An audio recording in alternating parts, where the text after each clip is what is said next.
Good afternoon, everyone. Welcome to the Brunswick County Board of Education meeting for the month of October 2021. We'll begin with a moment of silence and then do the Pledge of Allegiance led by Mr. Robinson. Please stand. Our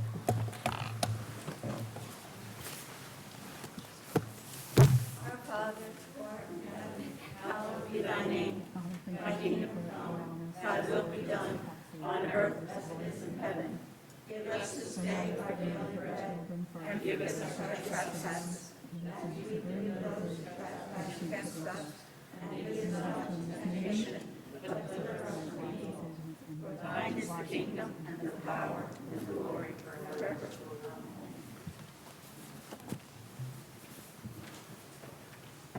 Thank you. I pledge allegiance to the flag of the United States of America, to the republic for which it stands, one nation, under God, indivisible, with liberty and justice for all.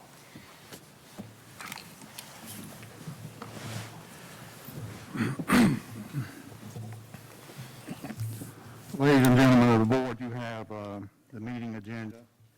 Are there any corrections to the agenda? Mr. Chairman, motion to approve the agenda as written. Second.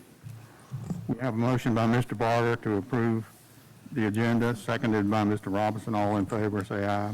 Aye. We have public address first. Mr. Green. Yes, sir. Ladies and gentlemen, I'm reading from Public Address to the Board Policy Code 2310, and it says discussions regarding particular individuals, employees, litigation, student records, or other matters which may be required to be kept confidential may not be discussed in open forum setting. The chairman will have the responsibility to determine matters of discussion that may be inappropriate and rule the speaker out of order if necessary. Presentations will be limited to 3 minutes per person, and it appears from the agenda that we have 5 speakers. Is Louis Harmati here? All right, you would be speaker number 1. Yeah. Mr. Harmati? Yes, sir. Mr. Harmati, am I pronouncing your name correctly? Harmati is correct. So, can I start? Yes. Yeah, I'm Louis Harmati. Some people know me as a Constitution man, and I thought I'd come over here tonight to talk about classical education, but I've changed it because there's not enough time. So I'm going to talk about elected officials' constitutional responsibility. So I'll start off with Article 6, Section 2, which states that the Constitution is supreme law of the land. Article 3, Section 3 is the oath that everybody takes to defend and support the Constitution. Article 7 established federalism, which created the state and federal government. Also, the federal government is responsible for foreign affairs. State is responsible for personal affairs, and foreign affairs are enumerated. There are not that many. I won't go all through all of them, but basically it's immigration, commerce, treaties, and defense, coining money, general welfare, and make all laws necessary and proper. The next thing is the states, state sovereignty, states' rights. That comes in the 9th and 10th Amendment. State governs personal affairs. That means my education, marriage, life, welfare, transportation. And these are individual affairs also.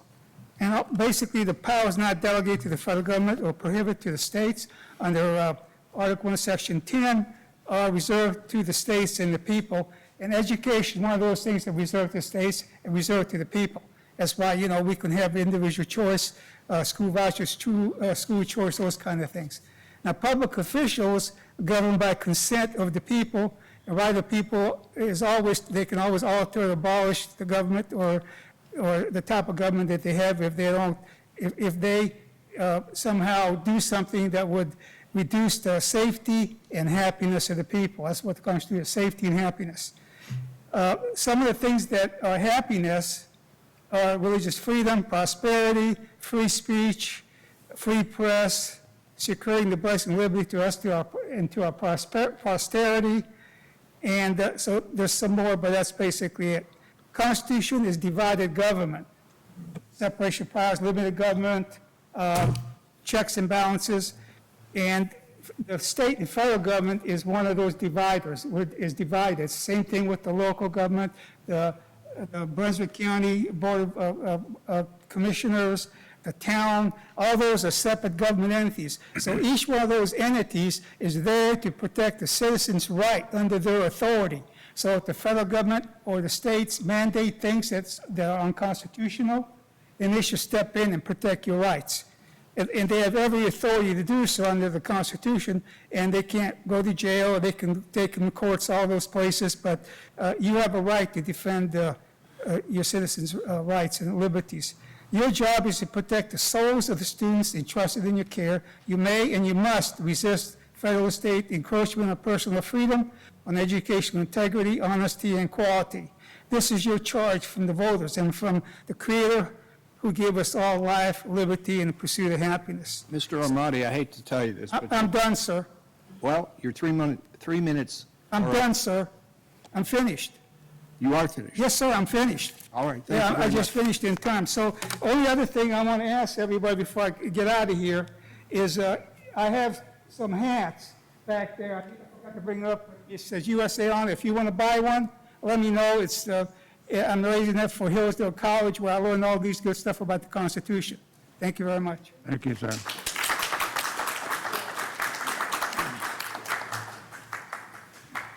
Our next speaker is Thomas Russell.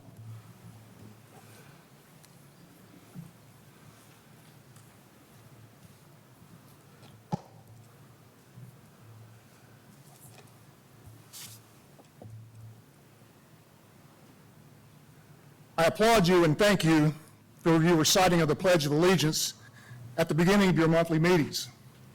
But are you aware of the words that you pledge, or is your allegiance to the flag just merely speaking as a routine memorized from your childhood? As I travel about the county of late, I didn't visibly see any such allegiance or respect given to our national flag when it comes to displaying it in or at the 20 locations associated with our schools. Our school's display of our national symbol appears inconsistent, disrespectful, and quite frankly, an afterthought. Flags were not raised at all, or they were hoisted incorrectly in front of our schools. In September, several of us checked every school numerous times to see if it was in compliance with Title IV, Chapter 1, Paragraph 6G of the U.S. Code, which specifically calls for the flag of our national flag to be flown during school hours in or near the entrance to schoolhouses. On September 17th, which was Constitution Day, we assumed that our county schools would display their patriotism for America and proudly display Old Glory, especially since Brunswick County Schools Policy 3530 requires the teaching of the Constitution to be conducted that very day. Also mandated to be taught on Constitution Day is the historical origins of the North Carolina and the United States flags, the guidelines and use and display. Can you guess how many schools actually displayed the flag correctly on that day? 25%. 25% got it right. 75% flew no flag or displayed it incorrectly. The total disregard for flying of our national flag is appalling and shows no respect for our nation or the sacrifices that it took to obtain it. What a mixed message to our students on that day. I do want to give credit where credit is due. Of all the schools, Town Creek Elementary School was the only one who flew our national flag correctly every time we checked. Congratulations, Town Creek Elementary. Dr. Oates, on April 16, 2021, at the dedication ceremony of the Charters of Freedom, you closed an eloquent speech by stating, and I quote, "I will definitely make it my business to ensure that our students of Brunswick County come to this place and to see the documents that guide their life." What a missed opportunity to use the Charters of Freedom as an educational tool. I was disappointed to see exactly 0 students visiting there on Constitution Day. And I will definitely make it my business I think not. I cannot see or hear what's being taught inside your classrooms, but I can clearly see what is displayed outside the buildings of those flagpoles and the message that it sends. We are clearly in a war for the very ethos of this nation, and our youth have been placed in the front skirmish lines through no choice of their own. Critical race theory, transgender athletics, bathrooms of your desired identity, mask mandates. Why in the world would anyone want to subject their child to such indoctrination? Mr. Russell. I ask you, 1 minute, I ask you not to Russell, you don't have- I ask you not to make speeches, write policies, or balance budgets. That's not enough to win this war. We all must be vigilant, watchful, check for compliance, and follow up to what is being taught and what messages are being delivered. Presently, the message being broadcast by our lack of school etiquette and school flag etiquette is that American nationalism is not important. Being an American is not important. Globalism is the way of the future. I would argue that the citizens of Brunswick County, which you represent, do not feel that way. I ask that you pursue this issue and permeate and inspire the right message from our classrooms and from the entrance of our Brunswick County schools. Thank you.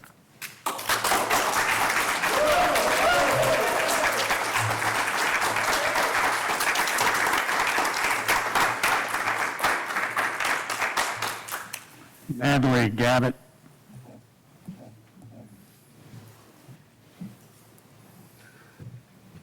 Good evening.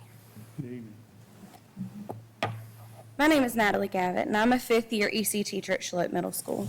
I was BCS Rookie of the Year for 2018 and 2019 school year, and I'm currently expecting my third child. However, this will be my first child while working for Brunswick County Schools. During March and April, when we renew our benefits and talk about insurance, I prepped and made sure that I had asked questions about my maternity leave and was told, quote, I would be fine. I was told, quote, I would get 8 to 12 weeks based on doctor recommendation. Since I'm a fairly new teacher and completely new to the policies for expecting mothers, I very incorrectly assumed that I would have paid leave. I was later told that I was mistaken and I would have to exhaust all of my leave as there isn't really a maternity leave policy in place. When asking where I could see this in writing, so I could plan accordingly, I was told by Ms. Dodson that the policy was, quote, vague, and was given information about the two policies in place, extended sick leave and FMLA. I was then weeks later contacted again stating, quote, also to clarify on this extended sick leave, it comes with a $50 per day doc and must be applied after you exhaust your own leave. It can only be applied during the first 6 weeks of regular birth or 8 weeks for a cesarean. It cannot be applied to scheduled time off like Christmas or Easter break. Those days will have to be unpaid. I would suggest applying for shared leave donations. Let me know if you would like that and I will include that in your packet. Of course I did so and several more questions were asked because what was said was not stated when we previously chatted via phone. After a few weeks, I was told that she needed all of my information quickly as she was leaving the county and she would not be able to further assist me. I still, however, was left with questions, so I turned my attention to Mr. Stephen Foster. I asked very specific questions, and some were answered vaguely, but others very informatively. For example, I asked, just to clarify, is extended sick leave only to be used in the first 6 weeks for natural birth and 8 weeks for cesarean? Example, if I have 3 weeks of my own time saved and 3 weeks of shared leave, but my doctor recommends that I be out for 8 weeks, will I not be able to then use extended sick leave up to my doctor's recommendation? His response was, extended sick leave will be administered in accordance with the state policy that I shared previously, which still was not clear. Now, if I were to stand here and ask you to clarify tonight, I'm sure most of you would refer me again to the employee handbook that's been given to us or the North Carolina handbook. But have you actually tried to search the word maternity? I have, and when doing so, my search found 0 out of 0 results. Yet when I emailed about my maternity, when I was emailed about my leave, it was called maternity. I've done much research, called the governor's office, DPI, and other school systems to see what they are providing. New Hanover County, starting in July of 2019, offers 6 weeks of paid parental leave, mother or father, that runs concurrently with their FMLA. So my questions to you tonight are, why is Brunswick County not being competitive with its neighbor? Are their employees and families more important than ours? When asked about the policy and why they were implementing it, New Hanover County stated, this is the right thing to do for our employees and their families, and it is an important and smart investment for our community. The chairman said, It will promote family bonding between a parent and child and help ease the financial burden many families face as they welcome their new child into the home. This is just one more reason why New Hanover County government is a great place to work. And to be honest with you, I agree. If I knew that I was planning a pregnancy, I would honestly work there rather than BCS, and you would yet again lose another vital, exceptional children's teacher and employee. In conclusion, I'm not asking for 8 weeks of paid leave or even drastic changes. At this point in time, I'm simply asking that you think of your employees, their worth to you, and how you can better support them in a time where it is so desperately needed. I'm aware I will not be affected by any changes you may choose to make, but I hope that I can make the next family feel a bit more secure and have one less thing to worry about by bringing this to your attention tonight. Thank you.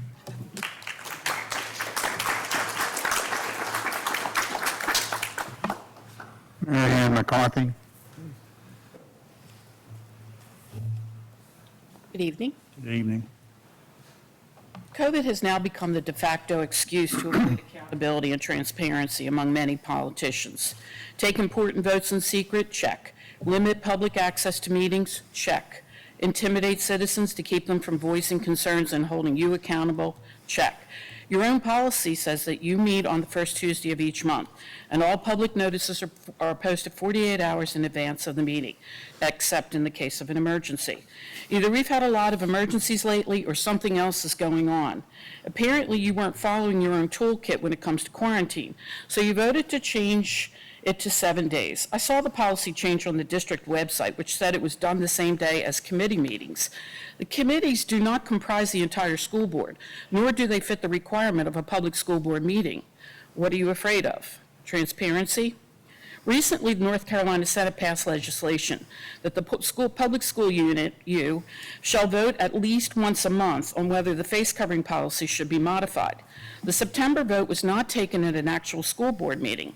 It was apparently taken at a curriculum meeting, committee meeting, where only 2 board members were present. Why would you take a mandated face covering vote in secret without the full board? If you think masks for our children are so important, why don't you have the courage of your convictions? The public deserves to hear and see the full conversation. What are you afraid of? Transparency? While trying to figure out when these above votes actually took place, I went back and watched video of the last 3 Board of Ed meetings. Each of them end the live feed before the end of the meeting. Why? Again, what are you afraid of? Why are school administrators wasting their precious time and our money watching videos of students trying to catch them without masks? Where's the legal authority for individual schools to be making seemingly random quarantine determinations? Meanwhile, Brunswick County Schools' test scores from last year were reportedly down 19% overall. Yet with all the politicization and intimidation and finger pointing, I've not heard a single word on how anyone is working to fix that. Our children's future is at risk. Maybe it's time to stop pointing fingers at parents who are concerned about their children or taxpayers who are concerned about the waste of tax dollars. When you tell parents to shut up and get out because they're upset at your disregard for their concerns for their children, when you try to tear constituents down with personal attacks on social media, when you try to cover your own failures regarding who's actually in charge out here, you or the health department, by leaking unsubstantiated hearsay to the media as cover for your own abdication of duty, it's clear to everyone on the outside that we have a major transparency problem.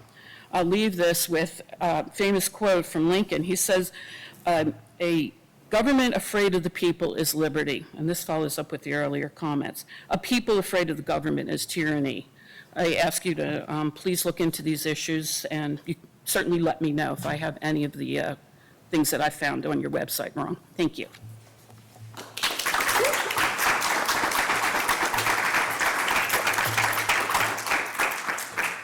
Chris Arambasic.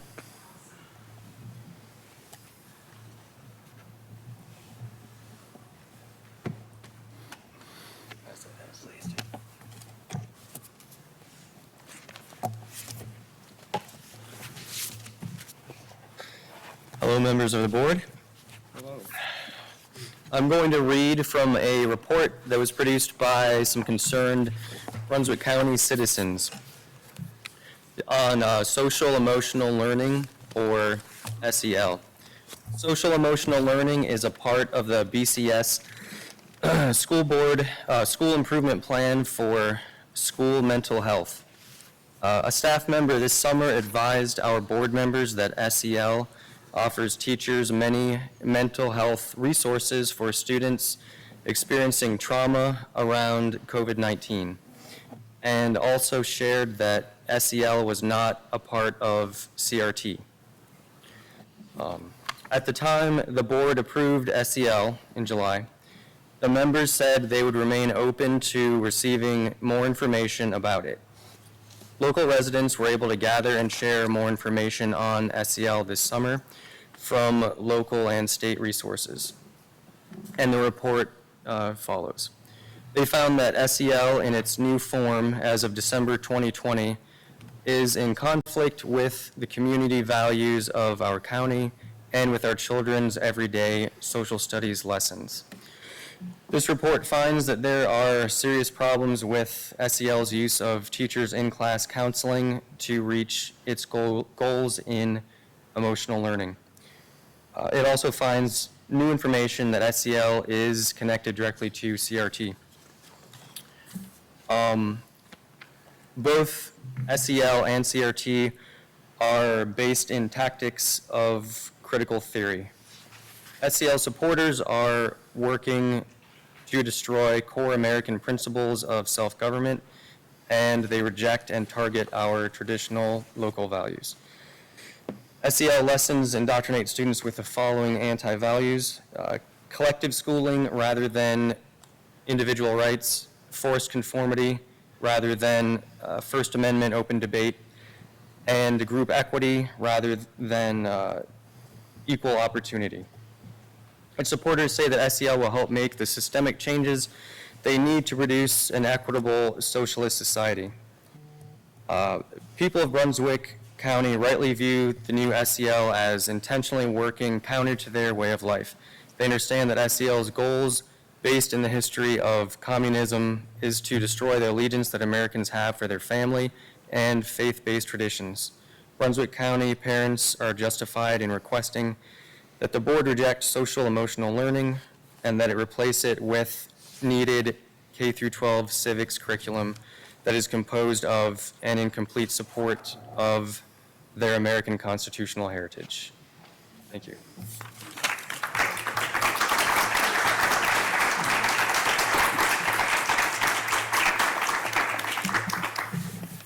Board salute, Mr. Siemens.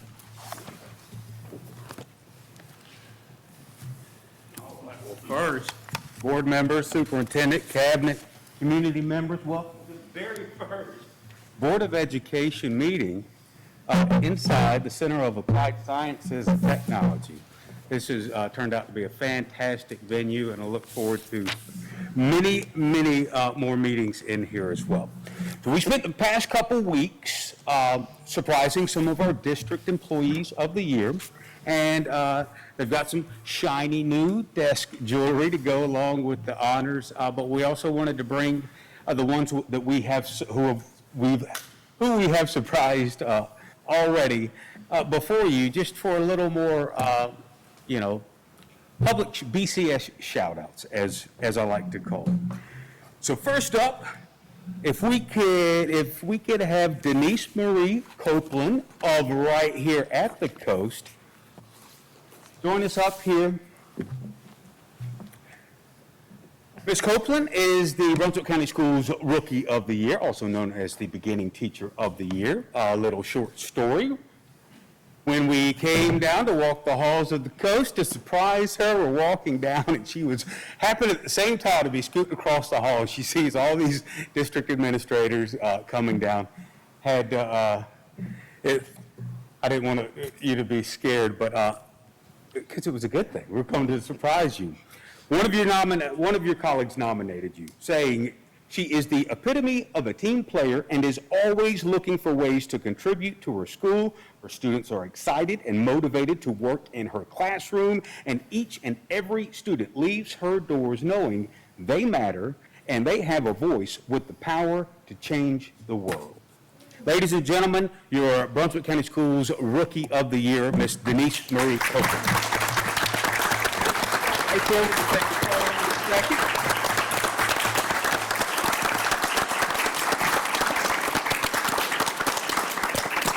Next up, could I have Miss Clarice us up here.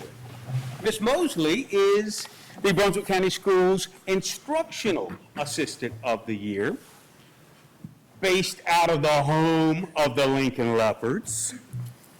Ms. Mosley, a certificate for you, and I would like to read a little something your colleague said about you. This was, of course, during referencing the 2020-21 school year. Quote, "She went from kindergarten to 5th grade to a special education classroom with a moment's notice. We knew that we could count on Miss Mosley to jump in and take over any situation that arose during the day. Miss Mosley never voiced a single complaint, just jumped in and was ready and willing to help in any way possible." Thank you, Miss Mosley, for your dedication to our students.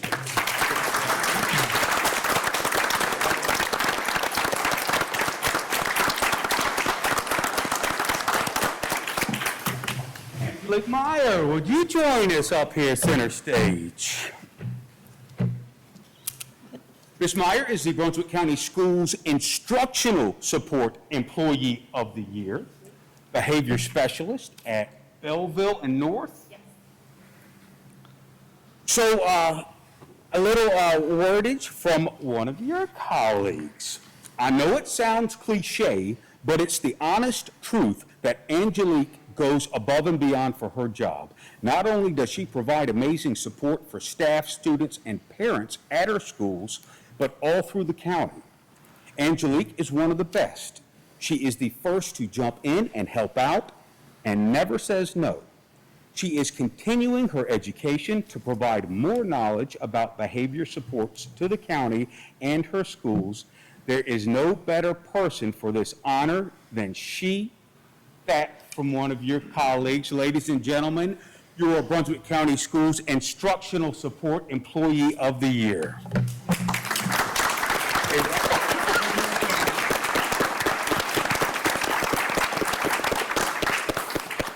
And last but certainly not least, Miss Danielle Brown, would you join us up here center stage? Miss Brown is of the coast here as well. And I have a wonderful little story for when we showed up to surprise Miss Brown. We were a little incognito. She was on the phone. And let me tell you, if you have spent any time on the phone in the past couple of years, it can be a wild ride, y'all. We'll just leave it at that. We walked in. She's on the phone with a parent, and in the most professional way, helping this parent who has a child who's out sick, I believe. And we're sitting there listening. She's taking some information. She had to call another school to get some more information. She told the parent, "Let me call this other school. I'm going to gather that info, and I'm going to call you right back." And I just thought, that's what it's all about. That's customer service right there. Even though we don't think of it as a customer, it can be tough on the phone sometimes. And it can't be any more professional than what we witnessed out of you. Ladies and gentlemen, your Brunswick County Schools Administrative Support Employee of the Year, Ms. Danielle Brown.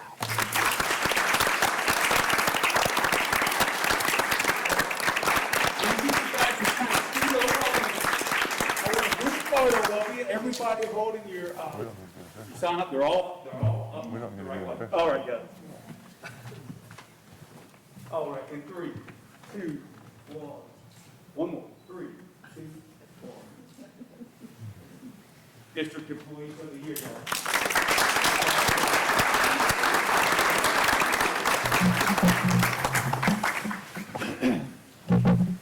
We have one more distinguished guest amongst us this evening before I wrap it up. One of our athletic directors over at West Brunswick High School. Coach Fletcher, want to join us up here? So, Coach Jimmy Fletcher just received a state honor. A little background on this honor. It is called the Charlie Adams Distinguished Service Award. It's in honor of the longtime NCHSAA Executive Director who retired from the post in January of 2010. It's presented each year to one individual in each region during the NCHSAA annual regional meetings. And one award is given per region. It goes to the individual with at least 10 years of experience in education and athletics, who is still active in the field and has regularly gone above and beyond the call of duty at both the local and state level. And to quote Principal Pascal, Coach Fletcher has definitely gone above and beyond the call of duty with our student athletes and supporting them. Coach, how'd you find out about the honors? So I got an email from Q Tucker, who Q is the head person of our high school association. And she just basically said, hey, I need your bio. No clue what it was about. So I sent her my bio. And then I got another email from her and she's like, make sure you're on the Zoom meeting that we're having. So that was basically how I got it, or how I got the information. So it was a great honor and very privileged to get it. And it was a shot, but very excited to get it. Thanks so much for the recognition. So we're definitely, thank you. Ladies and gentlemen. Coach Fletcher. Thank you, Coach.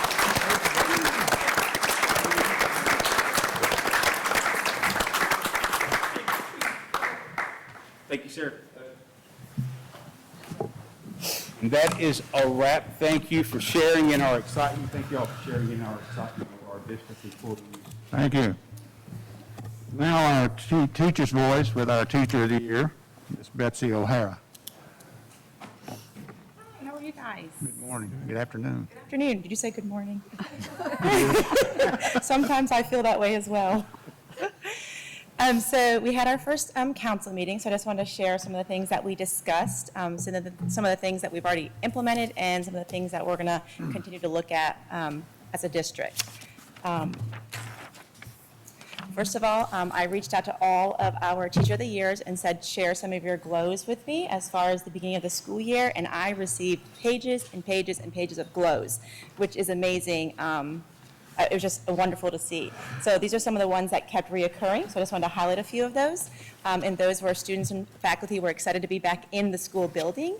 Also, staff are supporting each other and helping out when needed. Also, there was a great turnout for open house. Everyone's been enjoying the new staff in the building. We've had quite a few in different buildings, and it's been really nice getting to know them. Also, the school buildings looked amazing. I know a few of you have been in them, and the custodial staff did an amazing job this summer. We also had a few grows, and these are some of the things that we're going to continue to focus on this school year. Obviously, improving our math scores across the district. I'm a math teacher, so I understand that, and I'm going to do everything I can to improve those. Obviously, student absences is still something we want to look at, not just COVID-related, but obviously even before COVID, prior. Substitutes are greatly needed in our county, which I am going to focus on that here in a minute because we've actually already implemented some things for that, which is awesome. We also need to continue to remind our students about the importance of school and their expectations, and then making sure that every school implements their PBIS. What we mainly discussed was substitutes. Obviously, that's a concern amongst our district. That was the thing that everyone kept discussing, but we've already done some major things with that. The first one was I think Danielle is creating a marketing video along with, I think, some of the TAC members to try to highlight the importance of why subs are needed in our schools, so hopefully we'll get that out there. Also, we've put an announcement on our webpage, our district webpage, highlighting substitutes are needed, so if anyone visits our webpage, it's right there. Also, we've created flyers for the community, which I actually brought some with me. So if anyone in the community wants to grab some, they're right back there. So you can put them in your church, you can put them at the gym that you work out at, any establishment to help us get some substitutes.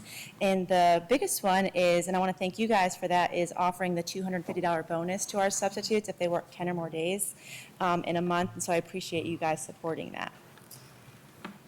And then what we plan to focus on now that also keeps reoccurring is teacher stress level and how to improve it district-wide. And then concern over lack of teacher input with decision-making. We're going to talk about that. And then still the substitute shortage, just how can we get substitutes into our building. And then lastly, I just want to thank the board members that we have seen in the buildings. Mr. Lemon, thank you for coming to Cedar Grove. It was great to see you there, and I saw that you were at West. That was awesome. So if you have not been able to get to a school, we hope to see you guys there. And we thank you for your continued support, and I can't wait to work with you guys. Thank you. Ms. O'Hara, Yes. Mr. Benton and I used to participate in your TAC meetings. Would you still be willing to let us do that? Oh, yes, All please, right. we would love to. I'm actually putting an agenda together for our next TAC meeting, which is next week, and so I'll send that out to you, and then I'll also send you the Zoom invite as well. Yeah. You said that all the board members, I believe it's October 14th at 4 PM. you said that all the board members? Sure, yeah, of course, definitely. We would love to have you guys there.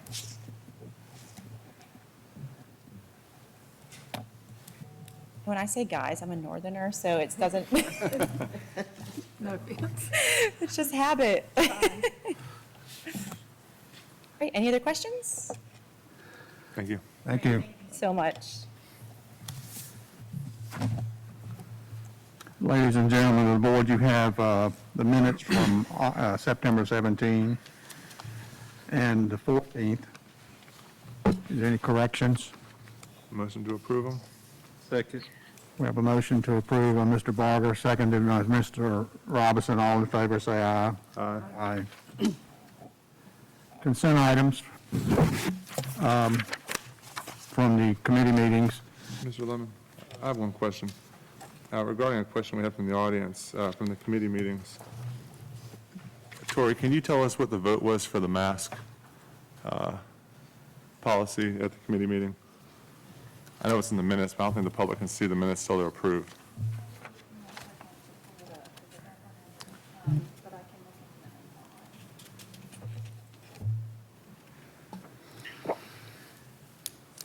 I was going to ask the same question, if we could clarify that vote for the public.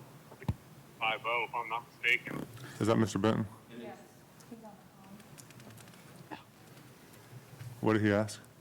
He said he was going to ask the same thing. Okay. A motion was made by Barger and properly seconded by Robinson to maintain the current mask requirements for all students and staff. Motion carried unanimously. So it was a 5-0 vote with all board members present. Thank you.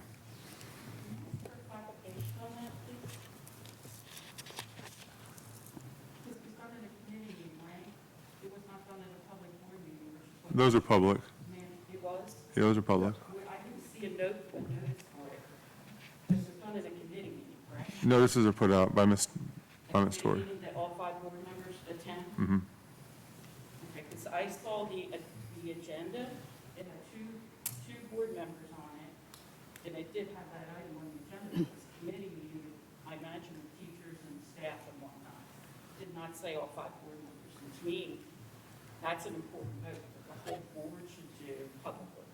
Well, the curriculum committee is, Mr. Benton is the chairperson, and then I'm on the committee with him. The curriculum committee is usually, it's the chairperson is Mr. Benton, and then I'm on the committee with him. So for example, the chairperson for operations is Mr. Barger, and who's on that with you? You or Mr. Robinson are. Okay. We're all always there. Yeah, ultimately, all the board members are there. You're in individual committee meetings, that's my point. It was not a meeting where all 5 board members. Yeah, no, we were all there. All sit in on each other's committees. Yes, yes. Well, I still feel like it should have been, it said SB, Let's move on, please. I'll get with you afterwards and we'll talk about it. well, I just feel like it should be more public.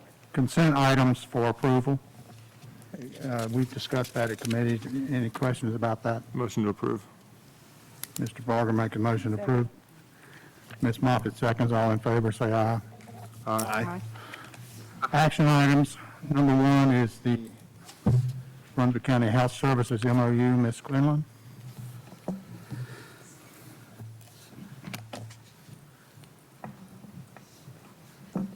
Good evening. So from our last board meeting, you all had requested that there be some additional language added into the MOU indicating that the health department would provide their recommendations in writing to Dr. Oates, and Dr. Oates would provide that information to you all. And you will notice on the draft, the revised draft, under the contagious disease section, that request from you all has been added into the memorandum. And so that was the change that was requested last time, and those are the only changes that have been made since then. Motion to approve it. You have a motion to approve the MOU with the Health Department by Mr. Barger. Do we have a second? Second. Ms. Moffitt seconds. Any other discussion? I just want to thank Ms. Quinlan and Dr. Oates and the staff that worked on that, and also Chairman Thompson from the County Commissioners for reaching out to us and supporting, putting all that in writing. Thank you all, Ms. Wynn. All in favor, say aye. Aye. Quinlan, to clarify the 7-day, the reason we pushed for the 7-day is because that follows CDC guidelines. And we wanted to make sure our kids could come back to class as quickly as possible. So we asked Dr. Oates to go to the health department to ask if they would consider following the 7-day quarantine after a negative test as opposed to 10, which puts more work on our school nurses, but they were in agreement that the kids need to be in class. That is our goal, to make sure our students are in class, and we are utilizing that approach. We worked collaboratively with the health department to address the different levels of quarantine based on those individual needs, and we are able to utilize that with the 5th day having that negative test, and I think many are appreciating that. So That seemed to be working a little better. I feel as if it is working. We are making some good progress. We have a really good collaboration with the health department nurses that work with our nursing team. We have a joint communication system that all of us can access in real time all the time. And so they work back and forth daily with our COVID nurse and our school nurses and our nursing supervisor, and they call me when they need to. So we've got a good communication flow between the nurses at the health department and our nursing team. So we're working through it. Thank you, Ms. Quinn. Thank you. The second item on the action items, Dr. Oates, local parent advisory councils. Yes, sir. Board members, every year we are required to bring before you the list of names for the Parent Advisory Council for your approval.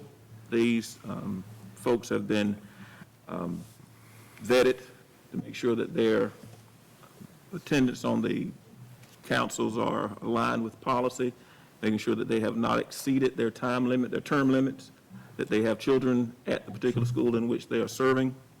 So we have gone through these to make sure that everyone is where they need to be, and I think you have all received these lists. So I'm presenting them to you for your approval. Motion to approve. Motion to approve. We have a motion to approve by Ms. Moffitt, Second by Benton. by Mr. Barger. All in favor, say aye. It was actually Mr. Aye. Benton. Oh, Yeah. Didn't hear him over there. The next item is announcements by the superintendent. Just quickly, just a few announcements. First, I just want to kind of echo what Mr. Seaman said about this facility. This is the first formal meeting that's been held here in this beautiful facility. I'd like to take an opportunity to just thank Ms. Rutledge and the operations team, particularly Mr. Craig Eckert, and those who worked tirelessly to make this, this vision that many of us had come to fruition. We appreciate your hard work and dedication to doing that, but not only just our operations staff, our technology staff as well. You guys have worked very hard to ensure that we are top-notch with technology here, with the screens and the monitors and everything connected and working. So I just wanted to publicly thank you for all that you've done to make this, this facility what it is. We're looking forward to having our students use the classrooms that are right behind you. The culinary arts students will be using the state-of-the-art kitchen that is in next room over to come out and prepare meals for banquets that can be held from anyone, by anyone in the community. If they want to use this facility, it gives our students firsthand opportunity to apply what they've learned in the classroom in a real-life setting.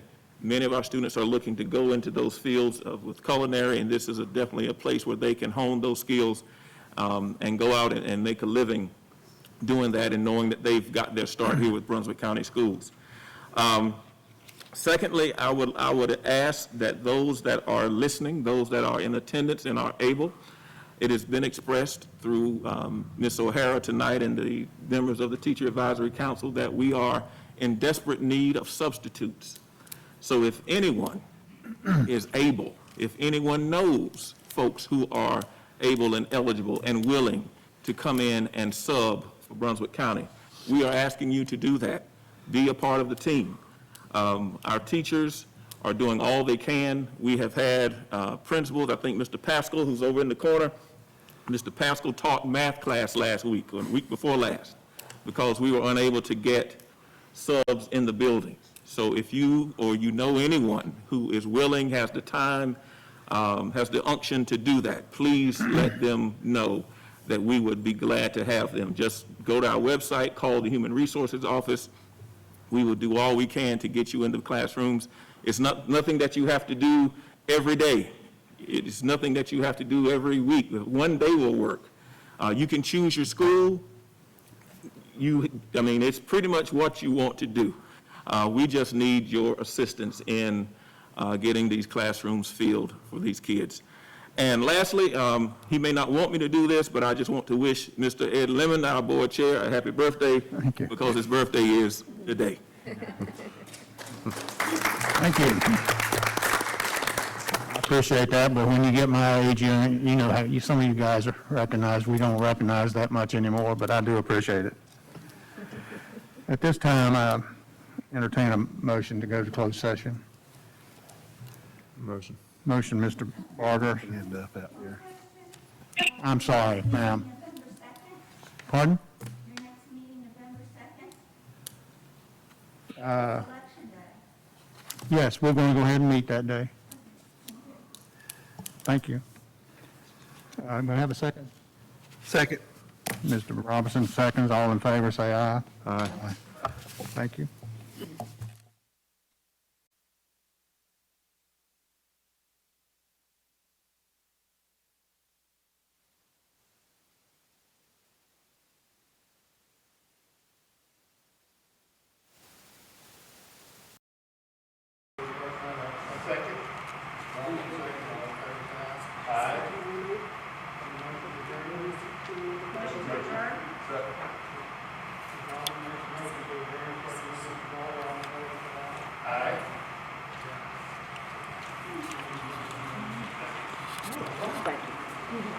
Thank you.